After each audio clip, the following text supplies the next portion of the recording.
யாழ்ப்பாணம் வெலிகமம் வடக்கு பகுதிகளில் உயர் பாதுகாப்பு வலயமாக உள்ள தமது காணிகளை விடுவிக்க கோரி காணி உரிமையாளர்கள் நேற்று போராட்டத்தில் ஈடுபட்டனர். ராணுவத்தினரின் கொமாண்டோ பங்களா முன்பாக நேற்று வெள்ளிக்கிழமை 17வது வாரமாக போராட்டம் முன்னெடுக்கப்பட்டது. ராணுவத்தினரால் கையகப்படுத்தப்பட்ட தமது காணிகளை விடுவிக்குமாறு பல வருடங்களாக காணி உரிமையாளர்கள் போராடி வரும் நிலையில் காணி விடுவிக்கப்படாத நிலையில் பிரதி வெள்ளிக்கிழமைகளில் தொடர் போராட்டங்களை முன்னெடுப்பதாக காணி உரிமையாளர்கள் தீர்மானித்திருந்த நிலையில் நேற்றைய தினம் வெள்ளிக்கிழமை 17வது வாரமாக போராட்டம் முன்னெடுக்கப்பட்டது. வெலிகமம் வடக்கில் 256, 248, 251 மற்றும் 255 ஆகிய கிராம சேவையாளர் பிரிவைச் சேர்ந்த மக்கள் கடந்த 1990ஆம் ஆண்டு ஜூன் மாத கால பகுதியில் அவர்களது சொந்த இடங்களிலிருந்து வெளியேற்றப்பட்டதன் பின்னர் அப்பகுதி உயர் பாதுகாப்பு வலயமாக காணப்படுகின்றது. யுத்தம் மௌனிக்கப்பட்டு 17 வருடங்கள் கடந்த நிலையிலும் அப்பகுதிகளில் இருந்து ராணுவத்தினர் வெளியேறாத நிலையில் அவை உயர் பாதுகாப்பு வலயமாக காணப்படுகின்றமை குறிப்பிடத்தக்கது.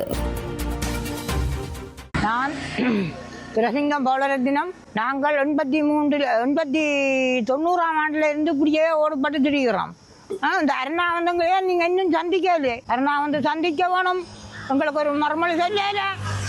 மக்களுக்கு ஒரு தேத்தன்னைக்கு சில உதாரணம் இல்லையே. இந்த 6 மாதமா இந்த ரோட்லயே குந்தி கொண்டிருக்கிறோம். ஏன் அருணா வந்தவங்களை சந்திக்கல? 6 மாதம் ரோட்ல இருக்கிறோம். என்ன ஆண்டு மக்களை சந்திக்காமல் முன்ன ரோட்டு சின்னனா கிடந்தது. எங்கட காணிக்க இருந்து கொண்டவ இந்த உங்களோட தோட்டங்கள் செய்யணும்.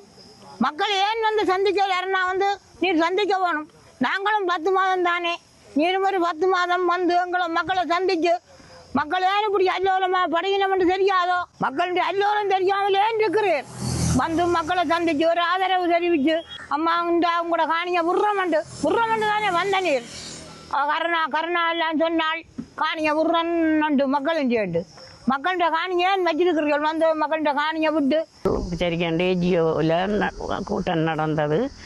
அங்கே போய் பூம்கள் எல்லாம் தந்துச்சினம் வாங்கி நிரப்பி ஆளுக்கள் 40 லட்சம் போடு 50 லட்சம் போடுங்கன்னு சொல்லி இப்படி எங்களை காட்டின மாதிரி காட்டி அப்போ நான் ஒரு பிறப்புக்கு 40 லட்சம் போட்டு தான் நான் கொடுத்தேன். நான் எனக்கு என்னுடைய காணி இருக்க கிணறு இருந்தது, பிலாமரம் இருந்தது, தோட்டம் செய்த நாங்கள் அந்த காணிக்கு அதுக்கு பெருமதிக்கை போட்டு கொடுத்தேன்.